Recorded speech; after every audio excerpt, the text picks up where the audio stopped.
Halo Sobat Sehat Sarjito, berjumpa lagi dalam acara Bincang Jamu. Kali ini kita sudah memasuki seri ke-17 bersama saya Ami, dan saat ini telah hadir di hadapan Sobat Sehat semua, yaitu Dr. Danang Ardianto MKM. Ya. Silahkan disapa dulu. Oke, halo selamat siang Sahabat Sehat Sarjito, semoga semuanya sehat semuanya ya di tempat masing-masing. Oke, selamat siang Mbak Ami. Amin. Ya. Apalagi ini habis Lebaran ya Dok ya. Iya, Mungkin betul. orang pola makannya sudah bisa kembali normal. Kalau kemarin Lebaran banyak konsumsi makanan yang mungkin bersantan atau berlemak gitu ya. Oke, Dokter Danang ini adalah salah satu dokter di Klinik Pratama Hortus Medicus di UPF Yankestrat Tawangmangu. Pagi ini kita akan membahas sesuatu yang mungkin sering dianggap sepele ya. Tapi sebenarnya hal ini memiliki dampak yang luar biasa dalam kehidupan keseharian kita, yaitu mengenai kesehatan sendi dan tulang ya Dok ya. Oke, kita dapat bergerak, berjalan, beraktivitas seperti beribadah, sholat dan sebagainya itu karena sendi dan tulang kita masih berfungsi dengan baik. Tapi mungkin yang kita kurang aware, kita jarang berpikir untuk gimana cara merawatnya atau sinyal-sinyal apa yang diberikan oleh sendi atau tulang kita saat kondisinya kurang baik gitu ya. Oke, mungkin kita baru sadar setelah ada rasa nggak nyaman, nyeri, atau mungkin ada bunyi-bunyi krek gitu ya Dok, kalau kita berjalan gitu ya di tulang atau sendi kita. Nah, sebelum kita melangkah lebih jauh ini Dok, sebenarnya seberapa penting sih Dok untuk menjaga kesehatan sendi dan tulang ini? Ya, jadi sendi, tulang maupun otot kita itu kan termasuk alat gerak ya Mbak Ami ya. Itu merupakan sistem yang sangat vital bagi kehidupan kita. Okay. Bayangkan kalau misalkan tulang kita, sendi kita, otot kita terganggu, itu nanti akan menyebabkan penurunan kualitas hidup ya. Kita jalan jadi nyeri, kita naik turun tangga keganggu, kita olahraga terganggu. Nah, itu jadinya nggak enak deh. Makanya nanti kita akan bahas ya pentingnya menjaga kesehatan tulang dan terutama sendi kita ya, supaya gimana? Supaya nanti tidak nyesel ya, karena biasanya penyesalan itu kan datangnya di akhir kalau di awal pendaftaran ya namanya ya. Ya. Jadi bagaimana kita bisa menjaga kesehatan terutama sendi kita, terkhusus pada orang muda maupun orang tua supaya kesehatan sendi dan otot maupun tulangnya bagus sehingga bisa beraktivitas dan kualitas hidupnya tetap terjaga sampai tua. Jadi istilahnya nggak nyaman gitu ya Dok, untuk aktivitas sehari-hari jadinya nggak betul. Kadang kan sesuatu itu tidak hanya sakit yang berat ya, tetapi walaupun sakit ringan ya kan, tapi kalau terjadi setiap hari kan jadi mengganggu ya. Lama-lama itu nantinya lama-lama apalagi kalau nyerinya berat itu sampai mengganggu kualitas hidup kita. Oke. Sobat Sehat Sarjito yang ingin bertanya langsung dengan Dr. Danang Ardianto nanti bisa langsung chat di kolom komentar ya. Oke. Saat kita berbicara mengenai kesehatan sendi dan tulang ini Dok, tadi kan kita berbicara mengenai osteoartritis, tapi mungkin di masyarakat atau mungkin saya sendiri itu kurang terinformasi sebenarnya perbedaan antara osteoartritis dan osteoporosis itu apa Dok? Nah, jadi ini sering salah kaprah atau dicampur adukkan ya. Kalau berbicara mengenai osteoartritis ya itu berkaitan dengan terutama sendi Mbak. Ya, iya sendi karena dia merupakan penyakit degeneratif ya, berkaitan dengan penuaan biasanya ya, yang mana fungsi sendinya itu bisa berkurang. Nah, ini akibat apa? Akibat biasanya bantalan sendinya ya yang terganggu seperti itu. Sedangkan osteoporosis itu kepadatan, jadi isinya tulang gitu ya.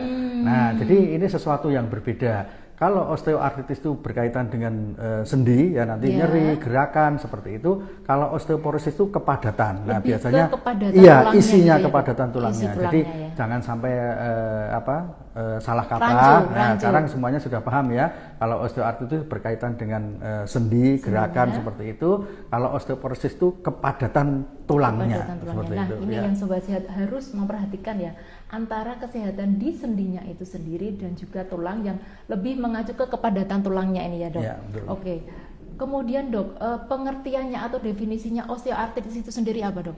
Ya, jadi osteoartritis itu merupakan gangguan ya, berupa apa? Berupa penurunan fungsi sendi. Ya, penurunan fungsi sendi yang diakibatkan. Kita garis bawahi dulu lebih ke fungsinya. Iya, betul. Okay. Jadi yang diakibatkan biasanya karena faktor usia ya, penuaan ya, ataupun misalkan obesitas atau kegemukan seperti itu, yang mana menyebabkan bantalan di sendi kita menjadi menipis. Nah, jadi ibaratnya gini. Sendi itu kan gabungan hubungan antara dua tulang gitu ya. Nah, gampangnya dengkul kita, nah lutut kita ini ya, ini disebut dengan sendi lutut. Nah, ini kan terdiri dari tulang yang di atas dan tulang di bawah. Nah, di tengahnya kan ada sendi.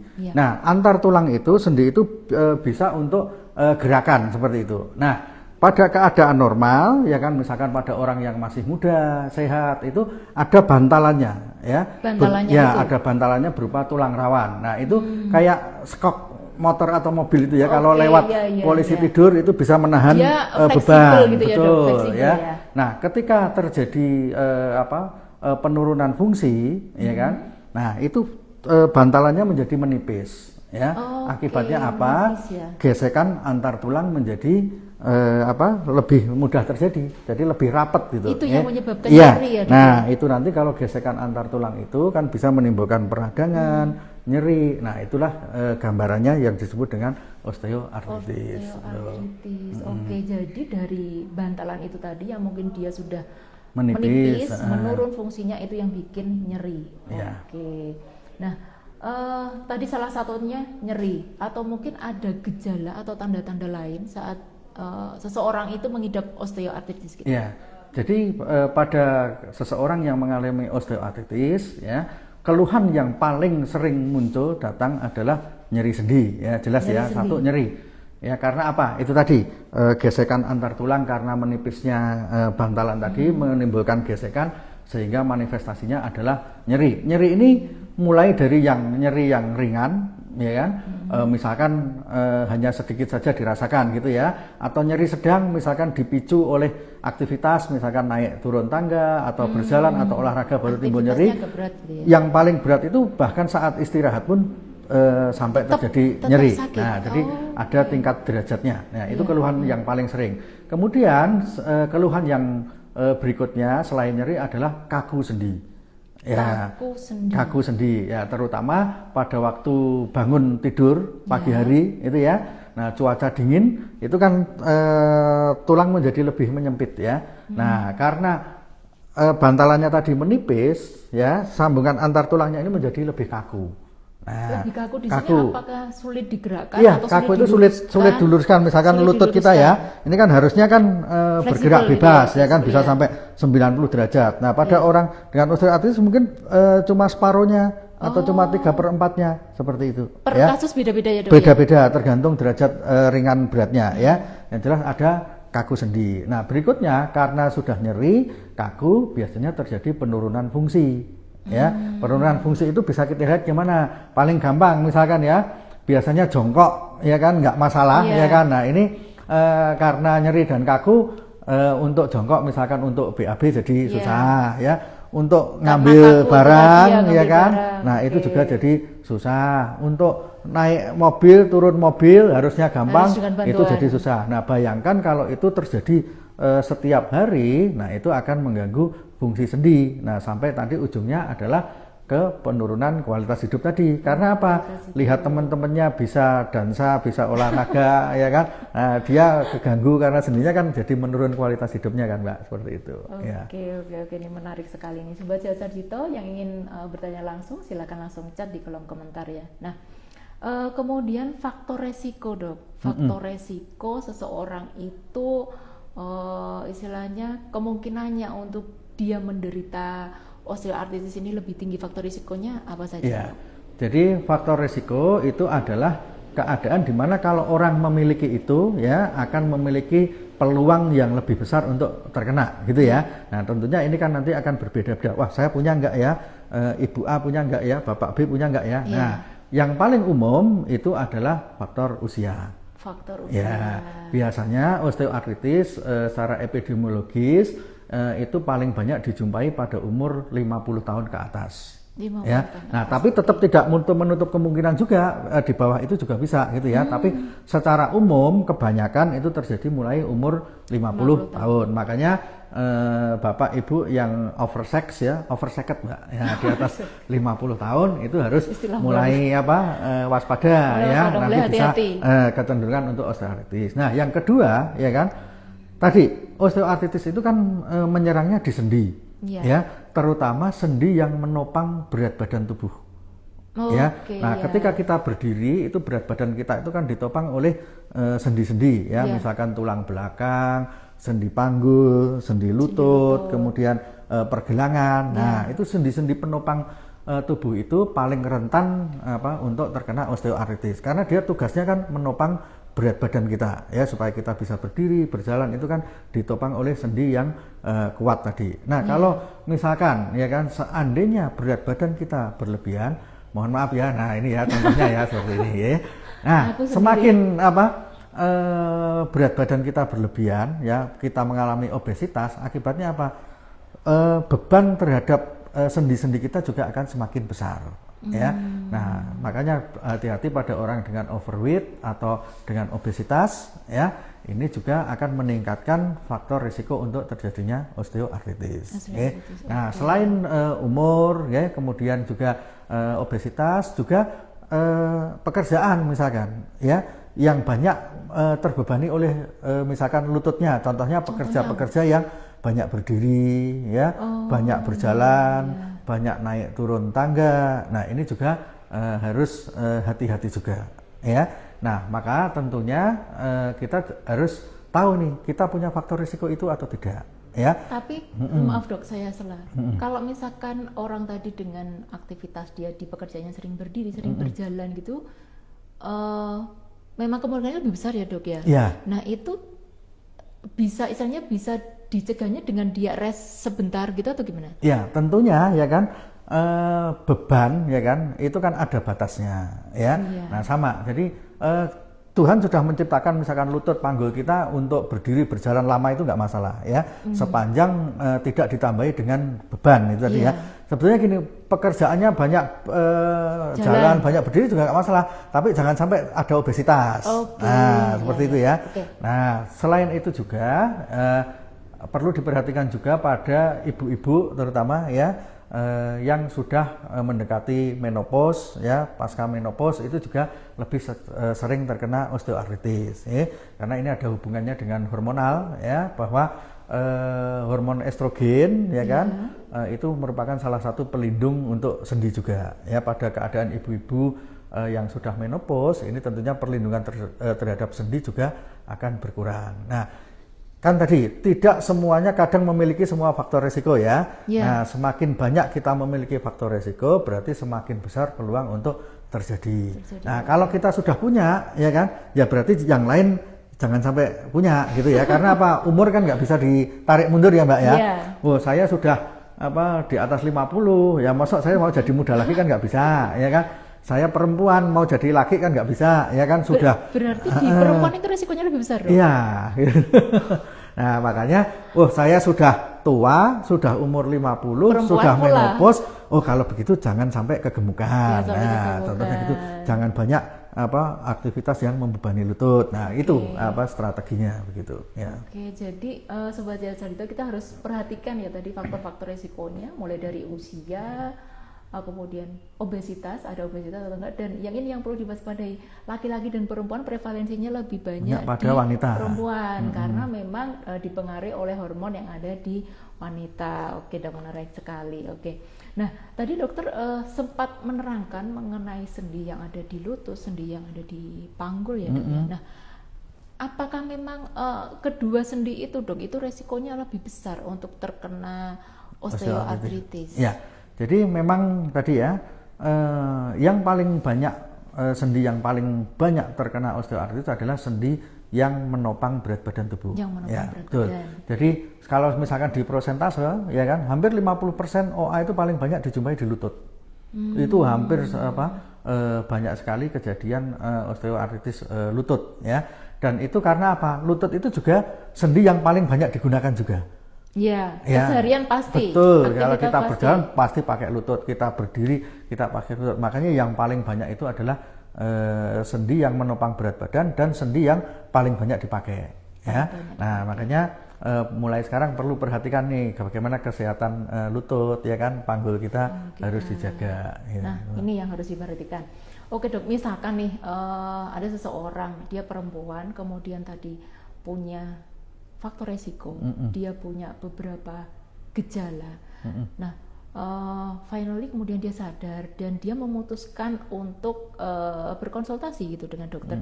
Kira-kira dari dokter itu akan melakukan tes apa untuk memastikan bahwa beliau ini apakah menderita osteoartritis atau nyeri biasa? Ya.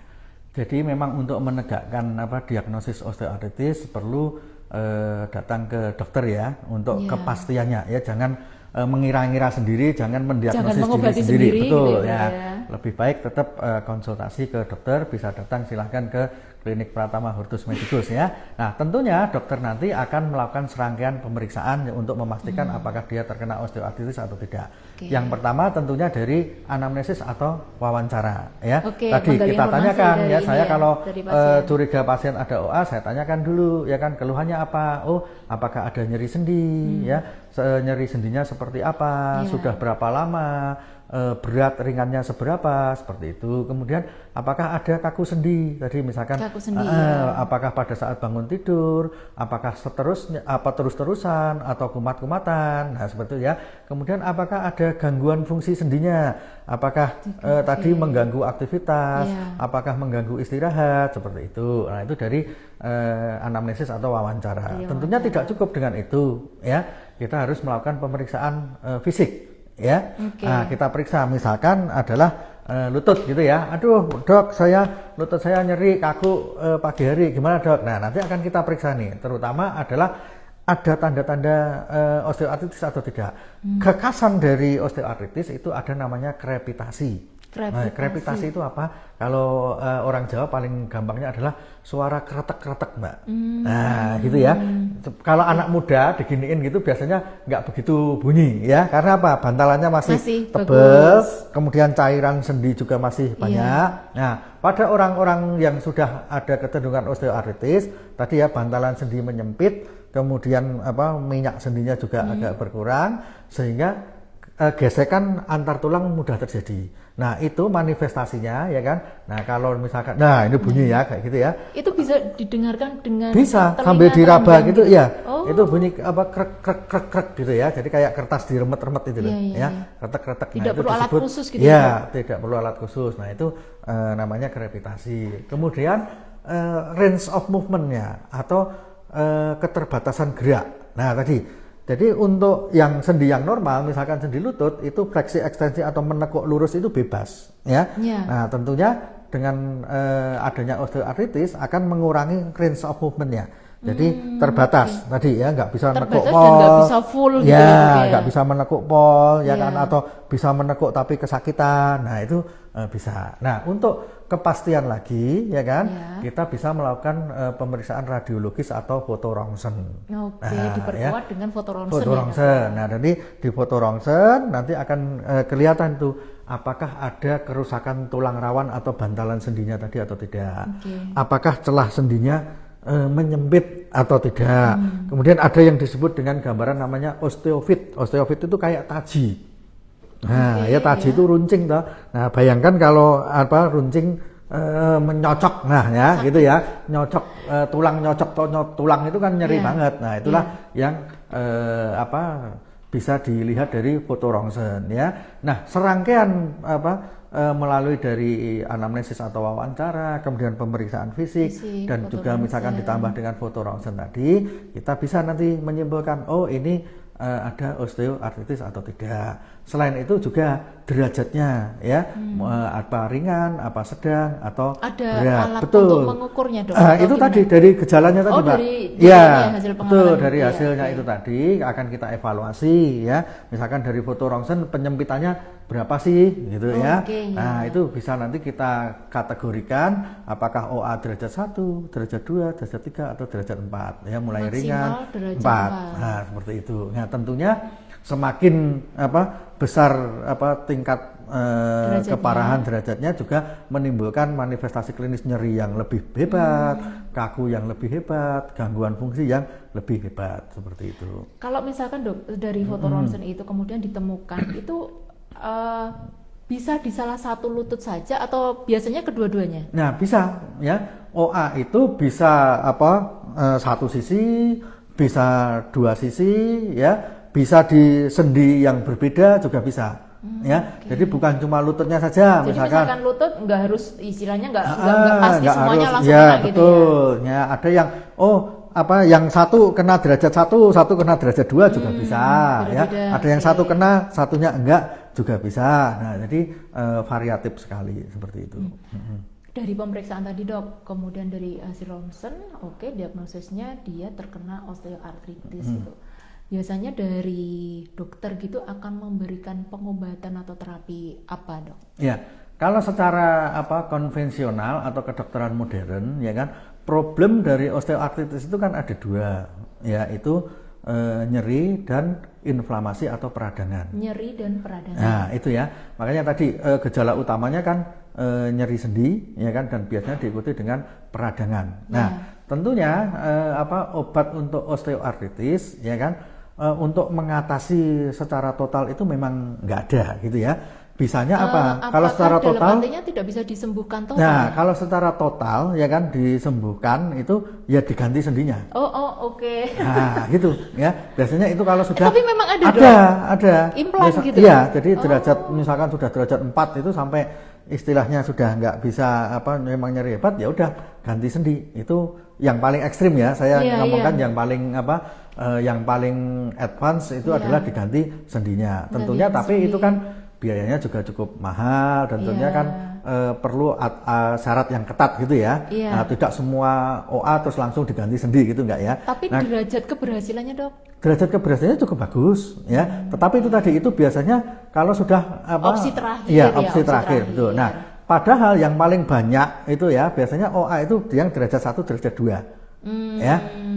Kalau misalkan derajat ringan gitu ya, derajat ringan ini kalau tak biarin kok ya nyeri gitu ya. Tapi kalau misalkan mau dioperasi ya belum indikasi kan gitu. Terus gimana kan gitu. Nah, biasanya makanya dokter memberikan obat-obat untuk pereda nyeri atau analgetik maupun pereda peradangan atau antiinflamasi. Jadi ya. lebih ke pengobatan modifying effect, betul, simptomatis, ya, betul.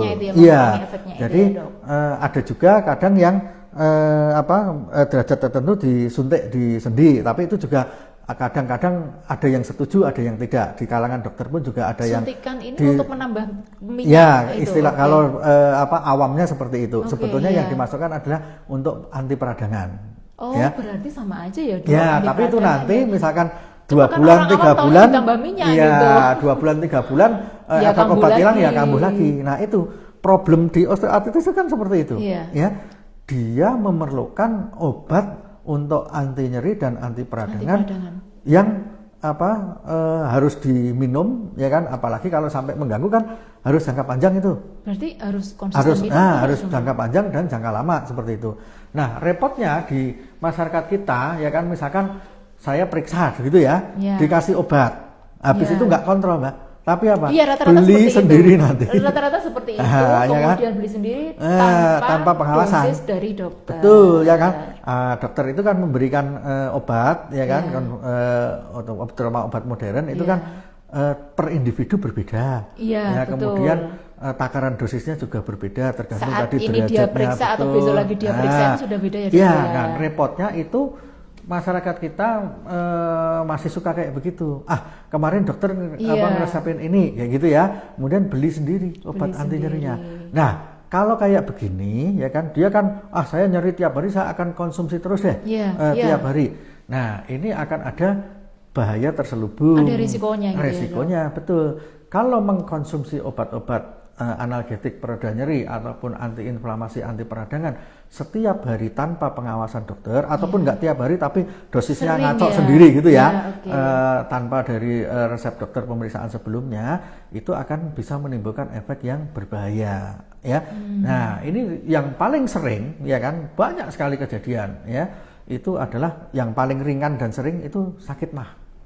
Oh, karena obat-obatnya ini ya. Karena apa? Obat-obat obat-obat analgetik dan obat antiinflamasi itu selain dia menurunkan nyeri dan menurunkan peradangan, ada memiliki efek dia mengurangi perlindungan terhadap asam lambung. Nah, itu kayak buah simalakama ya. Nah, dimakan di satu ini, sisi iya ingin betul. Tapi nyerinya, di satu sisi ada efek samping di sana. Nah, masyarakat nggak ngerti nih, ya.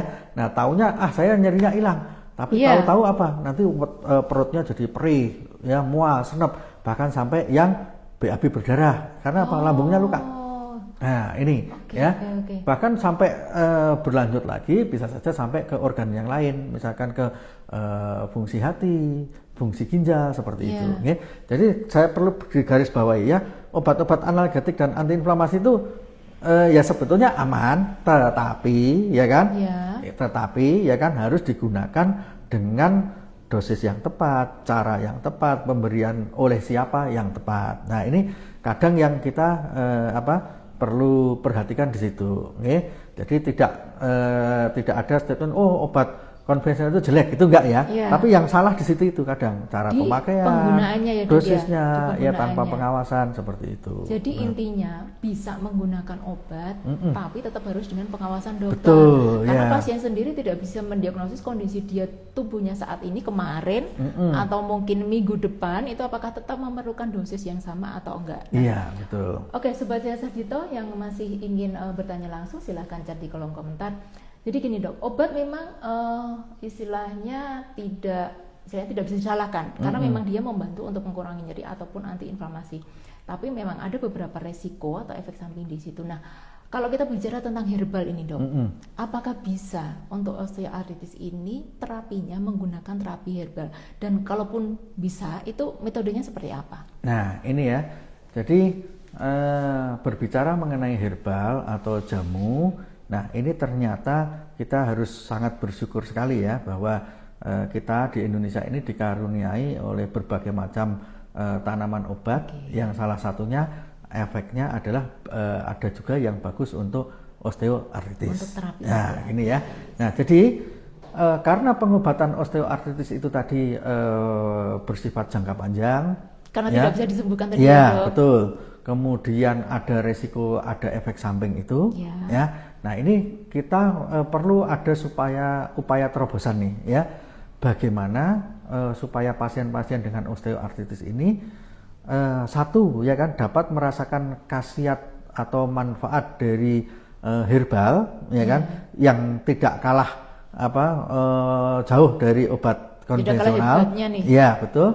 Tetapi di satu sisi juga bagaimana menjawab masalah keamanan. Ya, ini ya. Dua hal itu. Nah, dua hal ini yang jadi suatu terobosan bagi kita, ya kan, di UPF Yankesstrat Rumah Sakit Sarjito. Kita telah memiliki formula jamu atau formula herbal yang bisa bermanfaat untuk osteoartritis. Bahkan sudah kita lakukan penelitian, Mbak. Sudah ada penelitian, sudah betul. Ada penelitiannya. Nah, jadi seorang dokter mau memberikan sesuatu kepada pasien itu harus didasari dengan namanya evidence based, ya, evidence based medicine. Kalau nggak ada buktinya, alah itu mungkin katanya siapa, gitu ya. Itu mungkin kebetulan saja, kayak gitu. Nah, kita sudah meneliti formula jamu untuk osteoartritis dibandingkan dengan obat konvensional, Mbak. Jadi sudah ada perbandingannya juga ya dok? Betul.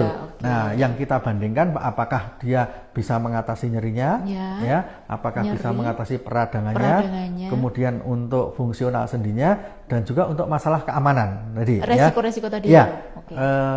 Jamu ini juga kita teliti dikonsumsi jangka panjang, apakah aman terhadap fungsi hati, aman terhadap fungsi ginjal, apakah tidak memberikan lambung, keluhan di lambung. Ini sudah kita teliti. Nah, pertanyaannya pasti kan Sobat Sarjito pasti penasaran kan. Nah, jamunya apa kan kayak gitu. Nah, kebetulan ini ya. Ini sudah saya bawakan ini Dami ya. Kebetulan dulu saya jadi PI-nya atau penelitinya yang meneliti untuk jamu ini. Saya bandingkan dengan piroxicam atau meloxicam. Nah, itu piroxicam, meloxicam itu biasanya adalah itu sepertinya obat yang di lambung sangat ini sekali, Dok. Ya, obat-obat yang paling banyak juga digunakan untuk osteoartritis. Ya. Nah, di formula untuk osteoartritis ini kita memakai formula. Ya, formula itu artinya apa? Itu gabungan dari berbagai macam tanaman obat. Ya, jadi bukan tunggal. Bukan satu bahan saja. Bukan gitu satu tanaman obat saja. Nah, apa saja? Ini bisa saya jelaskan ya. Boleh, ya. silakan, Dok. Oke. Nah, formula jamu osteoartritis yang kita pakai di UPF Jan Kestrat untuk penanganan osteoartritis itu bahan utamanya adalah ada temulawak. Ya, ini kan gampang dijumpai kan, ya. Ada juga kunyit. Nah, jadi temulawak dan kunyit ini saudaraan lah, ya, deket-deket ya, sama-sama rimpang gitu ya. Nah, keduanya temulawak dan kunyit itu ada kandungan aktifnya, ya, kandungan aktifnya namanya kurkumin. Kurkumin. Ya, jadi kalau kurkumin nanti silahkan di googling ya, manfaat kurkumin untuk sendi. Wah, itu di Google sudah banyak sekali. Tanya aja ChatGPT, nanti akan diterangkan ya. Nah, secara singkat ya kan, kurkumin di dalam temulawak dan kunyit ini bersifat sebagai analgetik ya, untuk meredakan nyeri ya, sekaligus juga untuk antiinflamasi atau meredakan peradangan ya. Nah, jadi temulawak dan kunyit betul. Ya, selain temulawak dan kunyit, di sini juga ada tanaman rumput bolong. Nah, mungkin ini agak belum itu familiar apaan sih? nih. Tapi setelah dilihat ternyata itu tanaman paku-pakuan yang mudah dijumpai juga, Kak. Ya. Nah, rumput bolong ini juga bersifat sebagai antiinflamasi juga, anti peradangan juga ya. Selain itu juga ada pegagan. Ya, ada pegagan. Pegagan itu sudah banyak dikenal untuk melancarkan peredaran darah ya. Makanya biasanya juga banyak dipakai untuk pasien-pasien hipertensi, pasien stroke, itu juga banyak pakai pegagan. Ternyata juga berkhasiat untuk sendi ya. Selain itu juga ada seledri dan ada juga meniran untuk untuk antiinflamasi dan juga untuk daya tahan tubuh. Nah, jadi formula ini sangat manis sekali ya. Sangat manis bagaimana? Artinya di dalam kandungan formula jamu osteoartritis yang ada temulawak, ada kunyit, ada rumput bolong, ada pegagan, ada seledri, ada meniran. Ini ya kan berfungsi secara sinergis, yaitu ada yang berkhasiat untuk analgetik atau untuk pereda nyeri, ada yang untuk antiinflamasi meredakan peradangan, ada yang untuk melancarkan peredaran darah, meningkatkan fungsi sendinya, ada yang untuk imunomodulator, meningkatkan daya tahan tubuh. Mau cari apa lagi? Ya kan? Nah, ini kan sudah komplit sekali lengkap. Ada di sini seperti itu ya. Nah, ini tentunya memang untuk bisa dirasakan manfaatnya sebagai jamu osteoartritis ada takaran-takarannya, Mbak. Ya, ada takaran-takaran. Jadi nggak asal ya, Dok? Iya, betul. Tidak asal, ada takaran-takarannya. Nah, tentunya ya kan untuk saya kepengen nih, Dok, ya kan untuk jamu osteoartritis gimana? Ayo datang saja ke langsung ketemu dokter UPF Jan Kestrat Rumah Sakit Sarjito. Nah, nanti Pratama, ya betul akan saya berikan jamu seperti ini. Dok, saya ini jamu ini kalau yang berupa ramuan ini disebut dengan Simplicia ya. Ini kan bentuk kering. Ini cara penggunaannya nanti kan direbus, Mbak. Direbus ya. Berbarengan ya, berbarengan sesuai dengan takaran masing-masing tadi, kombinasi dari berbagai tanaman ini kemudian nanti akan direbus secara disebut dengan infusa ya. Digodok gampangannya, direbus. Nah, nanti diminum untuk misalkan pagi, siang dan malam seperti itu. Oke. Ini sediaan tradisional. Kalau zaman sekarang ya kan, mosok hari gini kok masih godok, masih merebus, Dok. Ya, kalau saya pergi keluar kota, pergi ke luar negeri, mosok harus godok bawa kendil. Nah, itu kan nggak memungkinkan. Jangan khawatir, ya kan. Nah, kita di sini di UPF Jan Kestrat Sarjito sudah melakukan penelitian juga, ya. Ini ada juga bentuk sediaan yang berupa bentuk sediaan modern berupa kapsul. Oh, ada yang sudah dikemas modern kapsul dikemas gitu ya. modern Lebih dalam bentuk praktis ya, Dok, kapsul, ya. tentunya dengan komposisi yang sama, dengan dosis yang setara, dan tentunya dengan dosis yang setara, komposisi yang sama, harapannya akan memberikan efek klinis yang sama. Jadi nanti ada yang bentuk kapsul, ada juga yang bentuk rebusan, itu sesuai preferensi atau sesuai dengan kesukaan atau sesuai dengan kondisi dari pasien. Betul. Jadi jangan berpikiran, aduh kalau saya ke Tawangmangu nanti saya cuma dikasih godokan dedaunan gini, saya nggak suka gitu. Jangan gitu ya. Betul, jangan khawatir. Ya, itu sudah kami pikirkan. Kami juga ada bentuk sediaan modern. Walaupun bentuk sediaannya modern berupa kapsul, tetapi isinya adalah herbal. Dengan khasiat yang sama dengan yang sama. Dan tentunya tadi karena ini sudah dilakukan penelitian, sudah kita lakukan uji klinik juga, ya. Nah, ini sudah istilahnya kita jamin terkait dengan khasiat dan keamanannya. Ya, kita itu tujuan dari dokter itu pasti supaya kesembuhan ataupun untuk keamanan pasien itu kan nomor satu, ya. Makanya kita tidak berani ngasih sembarangan kepada pasien selama itu belum terbukti aman dan berkhasiat, gitu, Pak. Oke. Sobat Cerita, ini menarik sekali tadi penjelasan dari Dokter Danang mengenai herbal apa yang bisa digunakan untuk terapi osteoartritis. Tapi satu ya yang harus digarisbawahi. Satu, tidak boleh melakukan istilahnya ini sendiri, self diagnosis dan juga meramu sendiri, karena tadi Dokter Danang juga sudah menerangkan untuk ramuan pun ada takarannya. Jadi tetap yang paling aman itu tetap konsultasi dokter terlebih dahulu. Oke, Dok. Misalkan nih, Dok, pasien sudah mendapatkan ini, apakah obat konvensional tadi juga tetap diminum? Nah, kemudian gini ya, ada sering juga pertanyaan ya, Dok, gimana sudah pakai herbal, sudah pakai jamu, terus masih minum obat konvensional, bagaimana? Nah, pada keadaan osteoartritis ini, ya kan, nggak usah dipertentangkan antara yang konvensional dan yang herbal. Ada posnya masing-masing. Nah, ini saya beri tips ya. Jadi kekhasan dari obat konvensional atau obat modern itu cespleng, Mbak. Ya, begitu diminum efeknya langsung terasa. Ya, tetapi dengan konsekuensi tadi kalau dipakai jangka panjang efek samping nih. Nah, buah si malakama toh. Nah, tetapi sebaliknya, ya kan, untuk yang herbal, untuk penggunaan itu efeknya tidak cespleng. Efeknya pelan-pelan. Iya, saya baru minum sekali, 2 kali langsung hilang sendinya.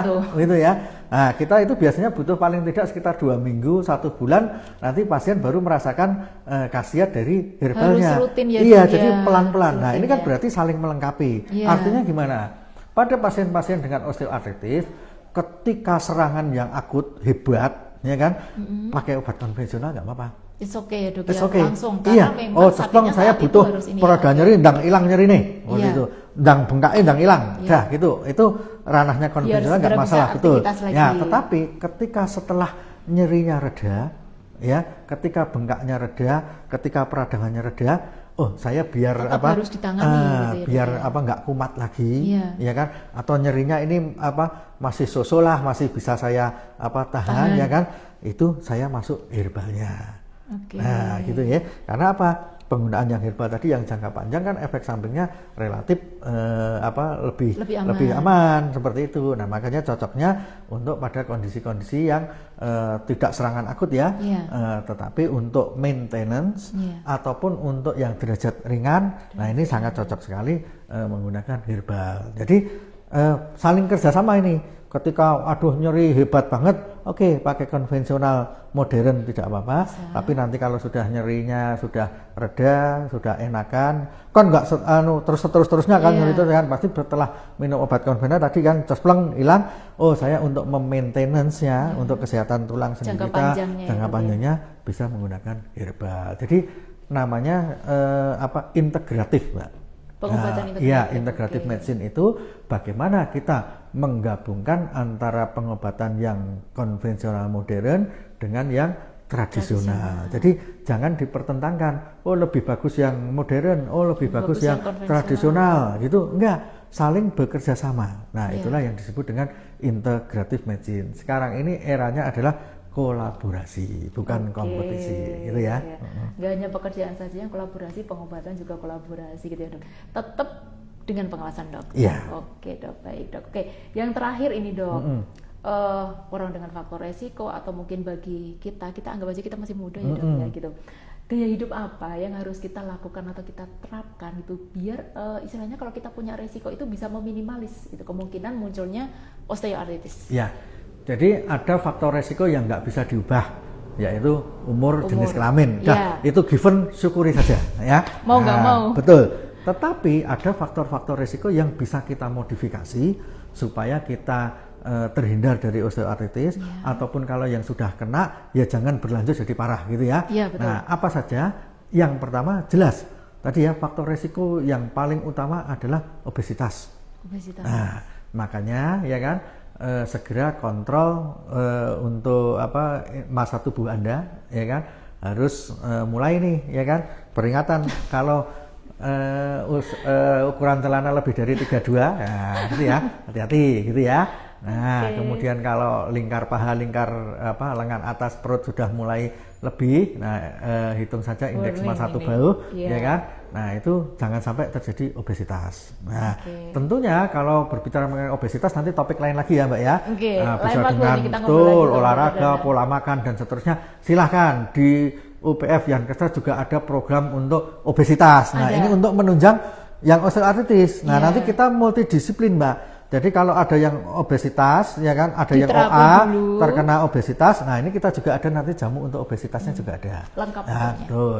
Nah, nanti modalitasnya bisa diet, ya, bisa olahraga, bisa pakai akupunktur. Di sini ada akupunktur, ya, menunjang seperti itu. Nah, tentunya selain menjaga jangan sampai obesitas dengan pola makan, dengan olahraga, dan juga kita melatih kesehatan sendi dan tulang kita, yaitu dengan sentul, cara apa? Ya, Dok? Nah, ada tuh yang namanya senam sentul. Dengan olahraga, Mbak, ya, olahraga terutama yang memperkuat sendi-sendi, tetapi tidak membebani. Ya, memperkuat tapi tidak membebani. Kalau dalam keadaan sehat, ya kan, itu olahraga macam-macam terserah, boleh. Ya, tetapi pada obesitas, ya kan, atau pada osteoartritis, suruh olahraga lari-lari, waduh dengkulnya nggak kuat. Iya. Ya, lo katanya suruh berat badannya turun, dok, saya olahraga lari-lari, kalau tambah nyeri, lah iya, nggak pas itu.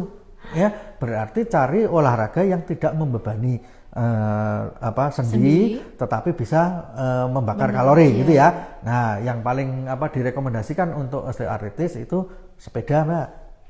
Ya, sepeda. Karena kalau sepeda itu tidak membebani lutut, justru akan memperkuat, ya kan? Memperkuat untuk sendinya, ya. Betul. Bisa sepeda statis boleh, ya kan? Sepeda yang beneran juga boleh, ya. Betul. Tapi misalkan berlatih sepeda ya harus benar berlatih sepeda. Jangan nanti berlatih sepeda habis berlatih sepeda nyoto 3 mangkok ya sama saja, ya. Nah, itu ya. Kemudian selain sepeda juga bisa akuatik. Nah, olahraga akuatik itu contohnya apa? Renang, ya, atau jalan-jalan di kolam renang. Aneh toh, ya. Tidak jalan-jalan biasa, tapi jalan-jalannya di kolam renang. Jadi tidak berenang seperti itu, tapi cukup jalan saja. Tetapi di kolam renangnya. Jadi misalkan sendi yang terkena kungkum gitu loh, ya. Pokoknya terkena airnya itu untuk mengurangi beban, ya. Nanti kita dibantu oleh air, jadi tidak membebani lutut kita. Selain itu juga bisa melakukan fisioterapi, ya, fisioterapi. Nah, silakan di UPF Yankestra juga tersedia fasilitas fisioterapi. Jadi kombinasi ya antara gaya hidup kita menjaga biar tidak terjadi obesitas, pola makan, olahraga yang tepat pas tadi ya, jenisnya, betul. Nah, ini selain juga dengan konsumsi jamu, nah ini adalah upaya komprehensif untuk menjaga kesehatan tulang dan sendi, khususnya pada penderita osteoartritis. Terima kasih, Dok. Ini nggak kerasa ini sudah hampir 1 jam kita ngobrolin aksi sekali mengenai osteoartritis dan juga tadi beberapa terapi yang bisa dilakukan dan juga beberapa terapi yang tersedia di klinik Pratama Hortus Medicus. Sobat Sehat Sagito, kita belajar satu hal penting hari ini bahwa nyeri di sendi itu bukan musuh, tapi itu sinyal ya, sinyal agar kita aware mengenai kesehatan kita. Jangan tunggu sendi itu rusak baru kita mulai peduli, karena sehat itu pilihan. Karena sehat itu bukan kebetulan tapi pilihan. Baik dok, sampai bertemu di bincang jamu berikutnya. Salam sehat dari Tawangmangu. Terima kasih. Wassalamualaikum warahmatullahi wabarakatuh.